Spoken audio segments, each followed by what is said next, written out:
Alrighty, welcome everyone to my channel. My name's Corey, and I'm the Drywall Tech. Now today we got another one for $250. Took about 30 minutes. If you want to count the, talking and answering questions and everything, I guess you could say 45 minutes, which I don't mind, trust me. I love talking to the customers. So first things first, gotta get all my tools and everything out of the deck system, plastic, some tape, get my knife, and here she is. That's the patch. Look at that baby. So obviously you want to get the plastic and tape down, and what most people would do is just put a piece of plastic and tape on the ground. I didn't want to do that in this situation because they had a house full of people visiting and everyone was walking in and out the hallway, so I didn't want to put anything on the ground, have drywall crumbs and everything falling all over the place. So I did what I like to do on things like these. I call it the cradle, I don't know, the cradle, the horseshoe, whatever you want to call it, but basically it's just a catching like basket of plastic almost, where everything's gonna fall in there and hold it in tight. So I do these a lot on fist holes and doorknob holes, even things that are maybe 15 feet high and I don't want to put plastic on the ground and everything falling all over the place. So, and don't forget to like and subscribe if you like the channel. I try to keep pushing these out for you guys. I'm gonna try to do 1 or 2 a week, but in the meantime, let's get back to this patch. So you want to pull the plastic out, and then on the sides, pull it up and tape it, so you make a little, little catch-all right there.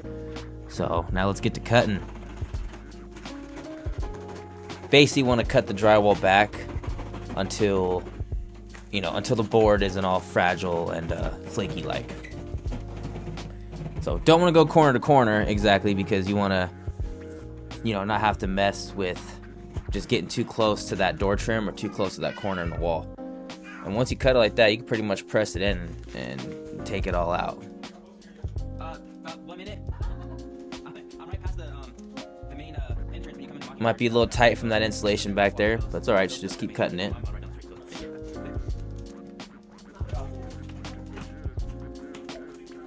Pull all that flaky off. Was basically where the seam was there. So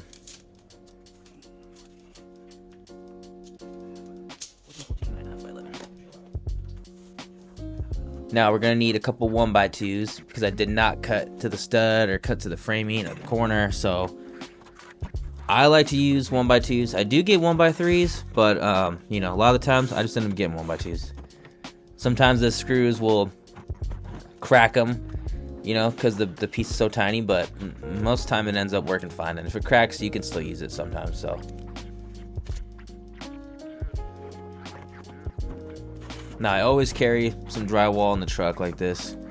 A lot of times when I'm doing it, I'll do a half sheet of 5/8 and a half sheet of 1/2 inch, unless I know in the day I'm doing a bigger job, then I'll go get some big sheets of drywall. But really just carrying around the pieces for all the patchwork that I do, it tends to work out all right.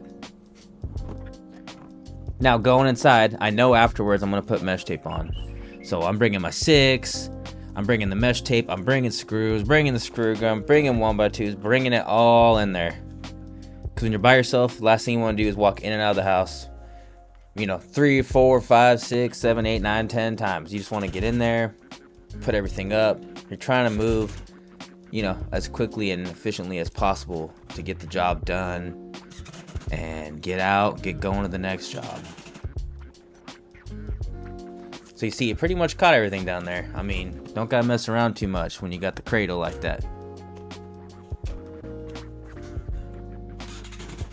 Now you just want to get screws in every corner here. Make sure it's tight, secure. You don't want any loose drywall in there before you tape it. And those little gaps you see, that's fine. The drywall mud's gonna go in between the mesh tape and the crack. It's gonna combine everything together. No worries. Now that's mesh tape. I do mesh tape a lot instead of fiber fuse because frankly it's just easier to use when you're running 5-minute like myself. If you mixing up 5-minute and you're using the fiber fuse tape, you gotta, if you know what you're doing, you put the mud on there first, then you put the tape on there first, then you gotta smooth it out with your knife, then put another coat on there. This way I put the mesh tape on first, I get my 5-minute mixed up, and I head on inside. Now these are things that waste time, not knowing where the water hookup is, but not that much, just a little bit. And for people in the comments saying don't put the hose back, I swear I usually put the hose back. If you catch me not putting the hose back on after I take the hose off, the hose bib, it's purely just a forgetful mistake. It's not the end of the world, I promise. So here's the 5-minute mud that I use.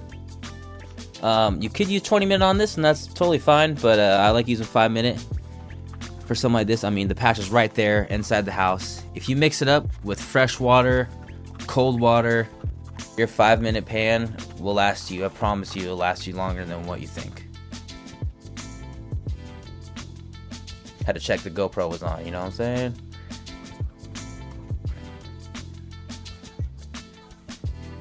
Now, the first pass on here, I'm trying to do it in my last pass, especially on a patch this size. That's why I mixed up such a big pan of 5-minute.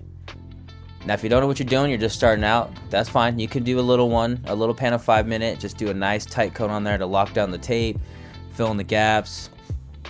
You know, you just want to make sure you're not leaving tons of mud on the edge. You want to try to swipe it and wipe it clean. Pull your edges tight and leave the mud around the patched area.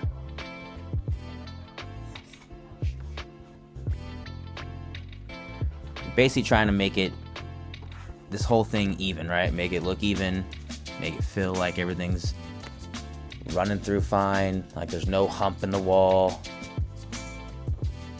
But you know, after, especially in this tight space, putting that piece of drywall there, there's going to be a little bit of a gap to fill from the mud that they used to throw on there in the first place to float it all out.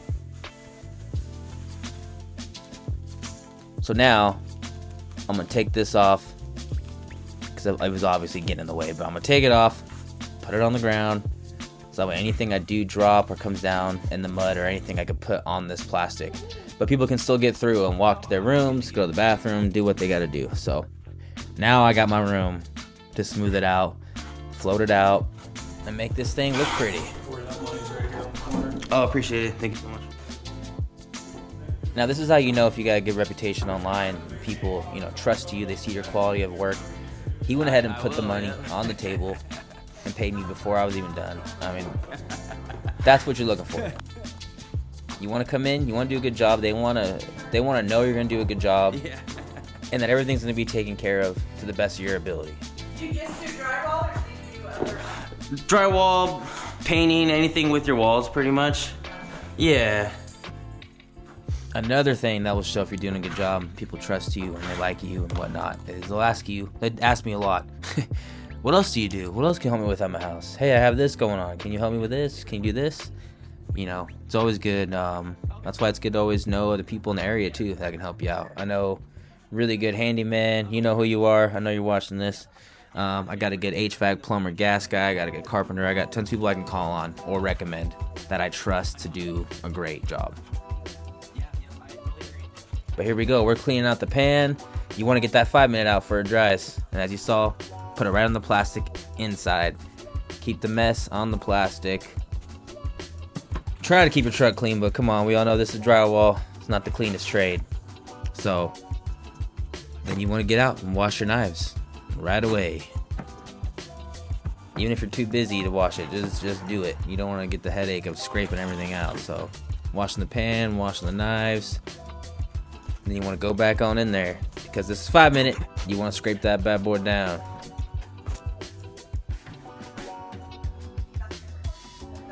Always get your edges first with the 5-minute, especially. Now this is what we call wet sanding. When I came in here right now, this basically felt like a clay, you know, like a Play-Doh type of clay. So it wasn't completely dry. That's not what you want. You want it to be able to still be able to work with it and smooth it out and just, you know, work the mud, work the wall, making it even. So what you see me here and doing here now is I'm scraping everything down. I'm sponging it, I'm scraping it. I'm just smoothing everything out. If you see any, you know, any bit of the mesh tape coming through or any little divots and whatnot, that's okay. That's why you got this 5-minute here. That's why you left extra on. Was to do this, to fill it in. I'm doing this right here too. You can also just sponge it down a lot of times. If you don't leave that much on, you can sponge it down, smooth it out with just the sponge and barely have to scrape. But I could tell on this one I had to leave a little bit on just to make sure it looked pretty.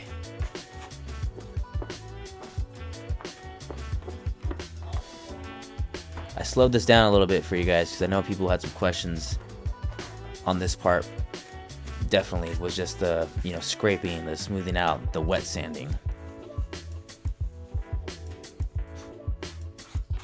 Looks pretty good though. I knew this pan was gonna be it. About right here. I know people in the comments are saying, oh, it's gonna crack. He only did one pan in 5 minutes and this and that. I don't have callbacks like that. This dries out fine.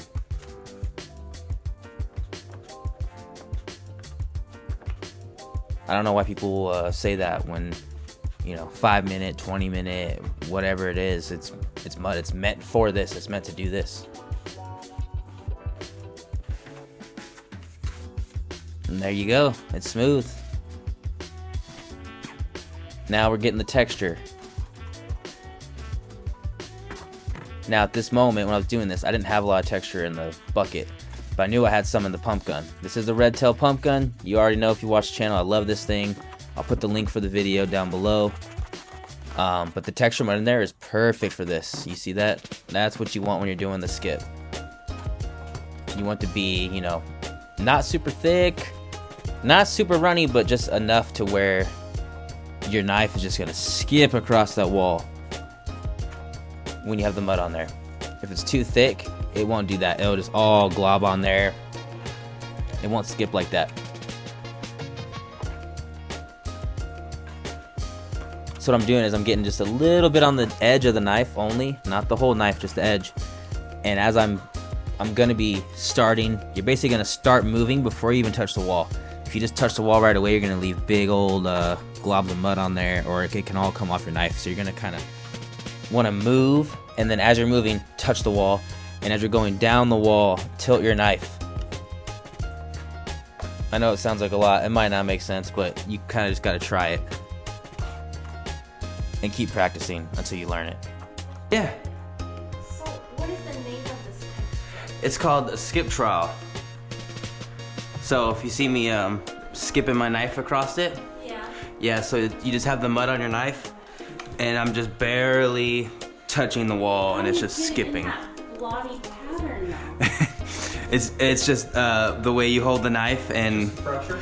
yeah, just the pressure. So if I So it's different than knockdown. yes, knockdown is with the spray. That's what I'm accustomed to is that Yeah. and then you Uh-huh. knock down, but I'm like, Yep. So like you see like So somebody did what you're doing yeah, to the entire to the house. whole house. Yeah. Oh, but yeah. but with a huge knife, like maybe 2 feet wide. Oh. So this for the patches, like someone came in here with this you know, smaller knife, same with right here, but if you look like right here, there looks like, yeah, see, so that's where they started one area, and then they stopped and they started, that's why it's thicker. There's another line right here. Yeah, yeah, exactly, yep. because they do it and they. Yeah.